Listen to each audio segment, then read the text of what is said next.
எங்கள் நிலைப்பாட்டில் உறுதியாக இருப்போம் என்று மட்டும்தான் சொன்னோம். அது ஏற்கனவே 2011 நாங்கள் எடுத்த முடிவு. இந்த தேர்தலின் போது நாங்கள் எடுத்த முடிவு அல்ல.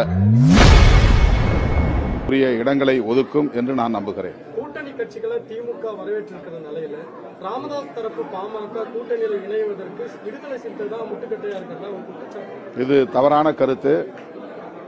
திமுக அப்படி ஒரு முடிவை எடுத்தால் நாங்கள் எங்கள் நிலைப்பாட்டில் உறுதியாக இருப்போம் என்று மட்டும்தான் சொன்னோம்.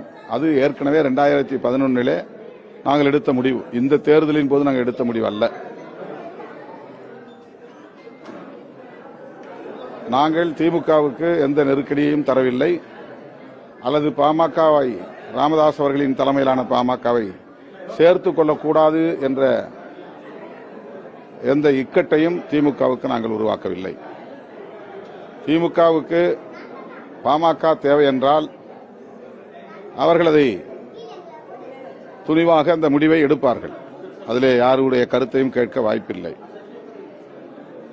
எனவே விடுதலை சிறுத்தைகள் நெருக்கடி கொடுத்ததனால் அவர்கள் இங்கே இடம்பெறவில்லை என்பது ஏற்புடையதல்ல.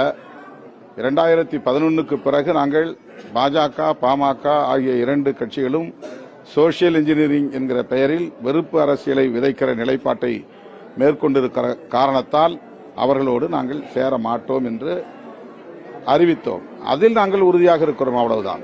மற்றபடி நாங்கள் இவர்களை சேர்க்கவே கூடாது என்று எந்த இடத்திலும் நெருக்கடி தரவில்லை. நடிகர் விஜய் வரவு ஒரு அரசியல் பெரும் மாற்றத்தை ஏற்படுத்தும் சொல்லிட்டு பேசப்பட்டது. அவையெல்லாம் செய்திகளை உள்ளது உள்ளபடி தெரிந்து கொள்ள ரெஃப்ளெக்ட் நியூஸை சப்ஸ்கிரைப் பண்ணுங்க.